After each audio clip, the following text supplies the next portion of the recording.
right, everybody. Hopefully you can see that. Welcome. So tech class is more than tech class. It's your tech nerd check-in monthly. And we've been doing it for 6, 7 years now. So people get to know each other. It's nice that way. So you can continue to use it like that. Um, and we record these presentations and they're put on the Lacer's YouTube channel. So if we go over some subjects, some topics, you'll be able to review them slowly and stop and pause and see what we've done. It's recommended that you don't always follow along in real time because sometimes the end result is a change and you might not be ready for that change, but it's something to think about. You also have our information, which will be in the chat in between class, Sunday night, Tuesday morning. We are a live living tech shop in Westwood, California. And all sorts of issues come in, and never be shy because your issue that we can resolve is something we can then use to help the next person. Um, let's talk about what we're doing here. So it's our New Year's roll call. Everybody thank yourselves for attending class. Thank yourselves for Mhm. retiring, and thank yourselves for taking care of the city of LA because it left us in a place where we could prepare ourselves now. So it's a big applause for you and the Lacers team. If you're an Apple user, you can attend class. If you're an Android user, we can help you. If you're using the payphone at the corner, the one that still takes a dime, just tell us where that is. But whatever you're doing in tech, we will find our way there. We can take your questions in between the month of classes and maybe include them. We're going to first start with our tech disaster prepper presentation. And we've talked about most everything in here over the past year. That's for sure. But we're going to go through it step by step. It's a take it or leave it thing. Some you can use, some you can't. Furthermore, at the end of class, I can forward you this presentation. It's a PowerPoint presentation. You could watch it anywhere, anytime. So please, you'll get with Dusty. Make sure he gets your email address, and I could forward you this presentation because it gives specific instructions depending on your type of device. We'll also do the scam of the month club. There's a lot going on. First off, obviously, whenever there's a disaster, scammers take hold, and they've come here fast and hard. On top of that, being a senior, which is always the target group, a group that gets at least something, maybe Social Security, in this case, maybe a pension, is better than spending 2 days on the telephone trying to scam people that have absolutely nothing. So you are always a target. That is the benefit of your retirement, and that is also the responsibility of your retirement to know that. And so the scammers will always come after you. And we're going to go over some new ones, live ones. We're going to talk about something that really has helped in all this, and that's Google Drive. If you're an Apple person, you have an iCloud. If you're a Microsoft computer user, it's called OneDrive. And Dropbox was maybe the first one we all used. These are websites that you can store documents and information in, and they are cloud-based, which means you could use another computer elsewhere, phone or device, sign in with your password, your username, and a two-factor authentication, so a third code, and then be able to attend to those documents. Comes in real handy if those documents disappear, as well as emailing pics and videos the easy way. We all know, if we can recall, going to open your email, sending in the holiday party picture. You had a nice little get together for Christmas Eve, and you try to put in the email and it says file too large to send. Well, those days are over. Those days are over right now and without any extra cost to you. And we'll teach you how to do that through iCloud or Google Drive. It's also helpful if you're taking pictures of a disaster of a home or even an auto accident. You can save those and send those immediately. We'll talk about Google Photos again after the holidays. If you have lots of photos, or if you want to just finally sit down and organize 2024, but before we get too deep into 2025, I think we've got a couple days till February. Google Photos is a great place to do that. When I say Google Photos, we talk about Google Photos, but Apple has a great Photos application. And the math is the same. How you organize is essentially the same. So all these things are available to you on your devices. It's like your device is a human brain. We use 12% of it. But that device contains a lot more great tools that are good just to make your life better and certainly help you when catastrophe strikes. If we have time, we'll do some AI updates. I've been painting and making music on my AI. And how does that affect the regular life? Well, besides the fact that it's weird and fun, it does have practical applications. It is cold and flu season. Yeah, it's hard to remember that. If you're in Southern California, there's a lot of dust around too. So keep your phone clean. Get yourself a microfiber and keep that clean. We'll talk about some telemedicine. And I'm going to try to play stump the Lacers retiree seniors with some tough tech Jeopardy questions. So I am going to stop my share for a moment, and everybody get comfortable. Get your gummy bears. I've got like some Fritos here, some coffee, some Pure Leaf iced tea. I'm going to put up a presentation. Excitement. Let's get started with this, folks. Can everybody see that presentation? Do I hear a group? Yes. Yes. Yes. Okay, very Yes. good. Here we go. These are all items we've done before. There is nothing in here that you have to go buy or purchase. There's nothing special that you can go spend money on, nothing from Amazon. This is all in your hand with your phone or your own planning. But that phone in your hand is really powerful. It can do a lot of this basic saving and give you information in quote unquote real time, not, an hour later. Things that you might really need to know, not only for you, for family and thinking about this. So let's move through this. Number one, we got a lot of these calls. If you have those most important documents, and if I open my wallet right now, if I lose my wallet right now, I'm pretty sure I could guess what's in there, but I might miss a card or two or something that's in there. So the most important documents, you can literally take a picture of. You can line them up on your desk, take a picture of them, and then you can email them to yourself. So you would know what's in your wallet, or you can have your 5 or 6 or most important documents that you would need, the insurance documents, anything that if they were physically destroyed, you wouldn't have to spend, 2 days going to the separate websites to get a new birth certificate, to get a new driver's license. You could have an actual digital picture of them. That picture, of course, is saved behind your password and your username for your account on your phone. So it'd be better than even leaving the house, maybe, that you wouldn't have access to these and those documents are in the house, but you can't get back to them. The other thing you can do is you can text them to yourself, right? You can take that picture and it could just be 2 documents that are important to you, or even part of a document that has passcodes or account numbers or that PIN or that one little piece of information you always have to answer whenever you call in and you're clicking through to get through some help. All that you can just literally take a picture of with your phone. Now, is it safe? Well, the cloud is always a question, but it's not safe to not have them. And also, if your phone closes and you need to put a code in there, 1, 2, 3, 4, 5 to open it, use your fingerprint, Face ID, then they're locked behind that. Same way they would be locked in your house. They're in your drawer in a file cabinet, and then you leave the house and you lock the door. The phone is the same way and can be locked. So those important documents are good to have somewhere. And you also have the opportunity to share them with someone. So you could email them to yourself, or you could email them to the trusted other person, whoever that may be, or other people, whoever that may be, and they could save those items. But it would be really nice if you could just open that phone app and just find those pictures of those things you would need in that moment. It's as simple as your phone in your hand, taking a few pictures. We've talked about this, and we try not to bum anybody out because password lists are like the party foul, the ultimate party foul. How's everybody doing? Having a great time? Yeah, yeah. Did you do your password list? Oh, pretty important. In these times, I can give you a pass. I can give you an actual pass to about having to go through your whole password list, trying to find your old AOL email or your Netflix. But you can write down the very important ones: how you pay your rent or your mortgage, your health insurance, your homeowners or renters insurance, any of the big ones, the credit card, the bank, the life sustaining ones, the ones that you use often.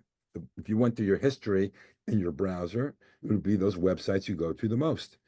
So if you just made a mini list, and again, we can send you one of these 2 years ago, and we send it out every month still. We created a password list, sort of like this, an interusable password list that you could use and keep growing with, add a page to page. But if you made a password list like this, even if you sat down tonight, the next day, and did it one on a piece of paper, and you wrote down those 5 or 6 most important ones, you did the diligence, you plugged through it, you figured it out, you went on your computer, you logged into LADWP, the passcode words, so you wrote it down, and then you took a picture of those 5 important ones and sent them emailed or sent them to yourself in that same way. You would have those at a minimum in front of you.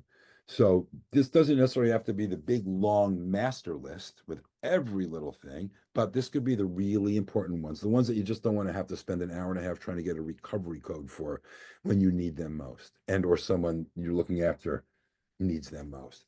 That password list is an incredible burden. By the way, now they offer all these biometrics. Biometrics meaning your fingerprint, my eye, my iris. What else are these? Fingerprint, iris. There's some other ones they're coming up with, and Ace. the face, the complete face. I do them all. I do them all because this is why. Because I buy into all this. That's our number one. So like, fault me for that. But I definitely try to learn all this and see where the faults are. But now the new way to recover a lost password is they'll often say, you'll text for password recovery for whatever account it is. And they'll say, okay, we're going to email you or we're going to text you a link. That link will then ask you if you can take a picture with a camera on your phone. The link will open it up. It'll take a picture of you. And then it'll match it through AI to your picture on file. Right. And it's really good. Like you can't fake it. I've tried to fake it with like a photograph. So I buy in and I do all those things. I've recently done it for my bank account, which was scary, but I found that now I just do it. So there you go. Here's an important one. Set up emergency alerts on your phone. We're going to do iPhone or Android. Now, I'm going to send you this presentation so you can click through this and follow these. These are the basic instructions. So those emergency alerts can have many levels. On the iPhone, you would open your settings app, then go to notifications. At the very bottom, there's government alerts. Tap emergency alerts. And you can select how you want that alert to come in. Will it play a beep? Will it just send you a notification? And you can have test emergency alerts, where they're just testing the system. You remember the old days on the television out of nowhere? Oh, that was a memory. You'd be sitting there, this is a test of your emergency broadcast network. If this was a real emergency, you'd be asked to tune into your local. Yeah, I remember that. That would be on television. Well, this is sort of a way to do that. And a lot of that is by default on. When you get those Amber Alerts, or sometimes they're really screaming, they're really loud, then uh, this, though, is a way to ensure that. So on an Android, you can do the same thing, and it's sort of the same flow. Turn on emergency alerts, open settings, select notifications. At the bottom, go to government alerts, turn on emergency alerts. And in some Androids, they even have a local awareness alert, which would just be dedicated to your zip code or your general area. Now I'm going to try to silence somebody for a moment. You hear that, everybody? Okay, that's better. And then I'm going to go back one. Okay, Google Maps. Google Maps or Apple Maps is a good one, but Google Maps is the coin of the realm. It's probably the most widely used map. They've just got stuff everywhere. Google Maps, in case of an emergency and you had to evacuate, will not give you the safe evacuation route. It won't say follow this. Like right now, will give you the route to where you want to go, fastest way, or way to avoid highways, whatever you prefer. It won't give you that exact route. But their way around that is you can type into the search, find emergency shelters. And there will be a list there of emergency shelters in your area, hopefully in your area, and then you can navigate to that location.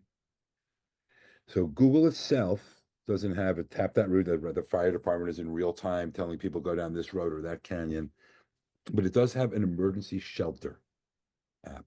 It's also just good to have because on Google Maps, if even it is safe to leave, but a lot of people are leaving at the same time, you'll be able to see the route you're going to take. And when it's a lot of traffic, it'll be orange or red along the route. Maybe some of you noticed that. If there's no traffic, it's blue and blue skies, clear ahead. But if it's red or orange, you'll know that there's a wait. You can also on your phone put in your locate where you're going to go, and you can see how long it's going to take you.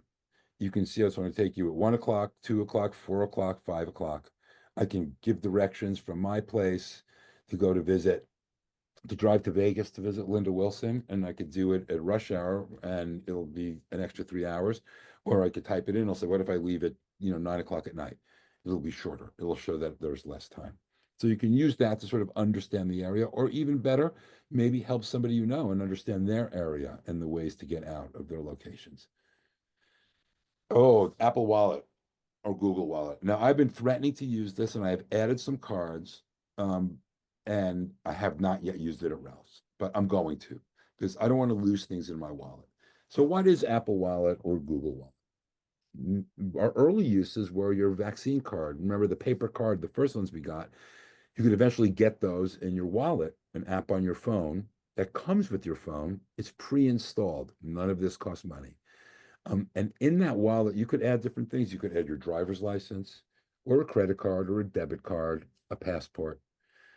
You have to authenticate that, which means when you add it, you have to prove it's you. So you're going to use your Face ID or Touch ID or the passcode you've created. And within that wallet, you can put your most important items. So if that your physical wallet disappeared, bag, purse, then you'd have important ones in there. And I was shamed the other day. I was at Ralph's at Third in Vermont, good old Third in Vermont. And I was like sitting there trying to get my credit card out. The lady in front of me, definitely older than me, 85-year-old lady, got her big groceries. They put everything in their bags and she put them in the cart. And then she whipped out her phone with an attitude. Like her shoulder went this way, the phone went that way, and she just flung it by the scanner, by the where you would swipe your credit card.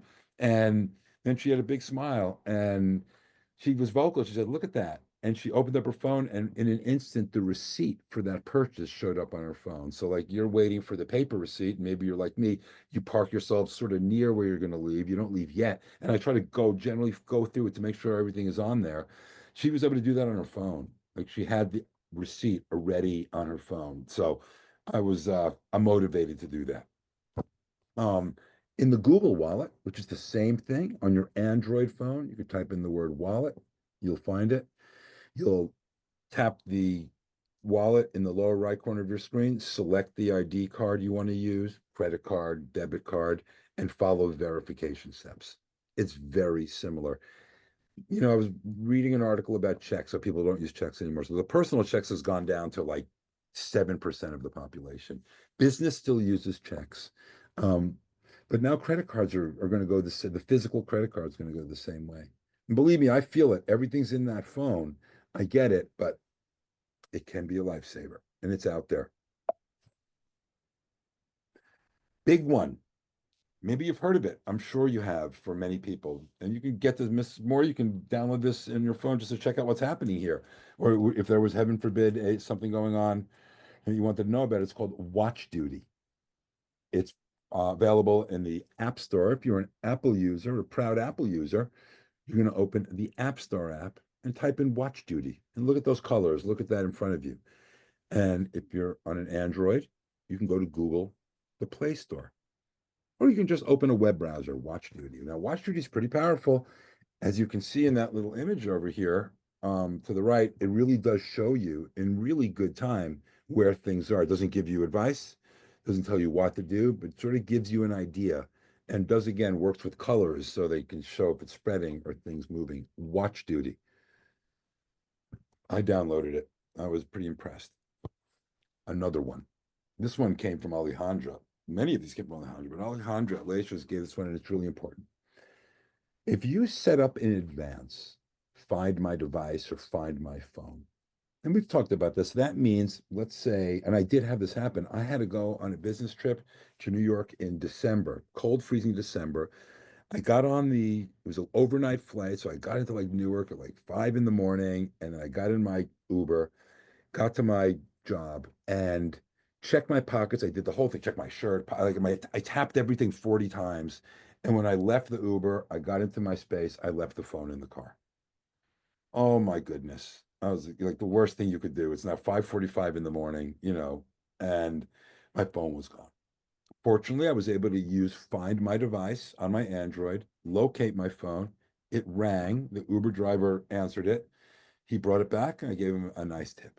So that was a singular use. If you lose your device, you can locate it. But here's the one I think Alejandro was pointing to. is if you in advance set that up with a loved one. A lot of people do it with their kids. You know, they're younger kids. They allow their kid's phone to share their kid's location on your phone. So you can watch where, Jimmy, Mario, Mark, Maria, Lashonda, wherever these kids are, you can follow them. Um, and of course, you could do that for a senior as well. So it's not talking about necessarily tracking somebody like Humphrey Bogart in Casablanca. No, not Casablanca, Maltese Falcon.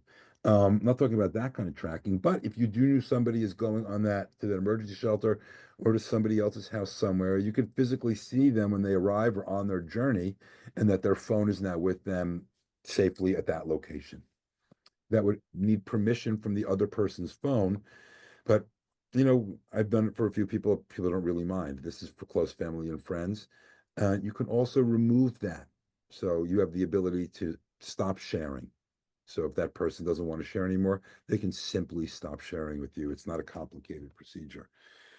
You can also track other things for that matter. You can put one of these devices on your keys or your wallet or on your glasses. I want one for my glasses. Scam alert. Scam alert. All right, I'm going to show you something else here for a moment.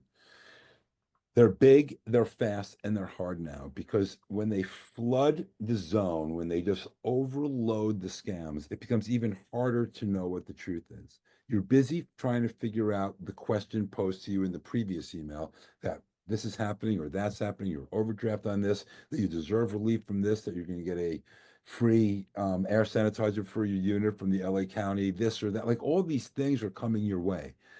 And before you have a time to decide if that one's right, another one's coming in. So it forces, it's very human to want us to keep up with that. When your job is to slow down, that's when your hands come off the computer. Then you sit back for a moment, take a sip on that Coke Zero, and you go, everywhere is called Chat GPT.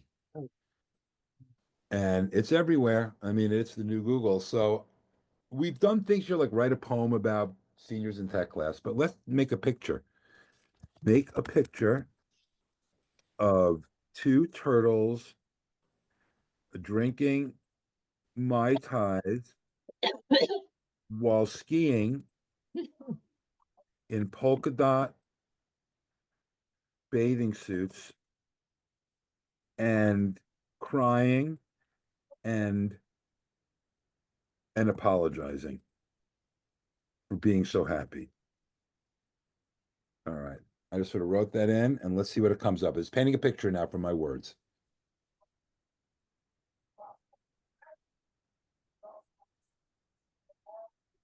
You have a typo error. I know, but it didn't matter. Look, I have two turtles, right? Let's say I make a picture of two turtles drinking Mai Tais. Those look like Mai Tais while skiing in polka dot bathing suits. You see their bikinis are polka dot. And crying and apologizing for being so happy. They're sort of mocking us, right? That's the concept, right? It's sort of kooky. Now, So Elijah, yeah, that was my question. Is it safe to use Chat GPT? I think it's no different than using Google or Yahoo Oh, or another okay. search engine. I think it's almost the same exact thing. Okay. Who remembers the fax machine? Who remembers the fax machine? You all work for the city. We have I that. do. In. I do. I was a computer What operator. year did Los Angeles City Hall get its first fax machine? Here's an early ad for a fax machine.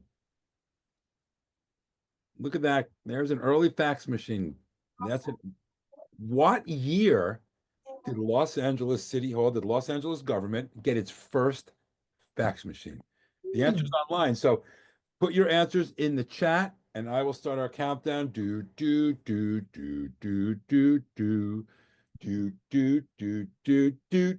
Do do do do do do do do do do do do do do do do do. All right, bidding has stopped. Are you ready for the answer, Dusty? Are you ready? When did that guy lose his job? In 1962, Xerox Corporation installed the first fax machine in LA City Hall. They were primarily used to share documents within the same building or department.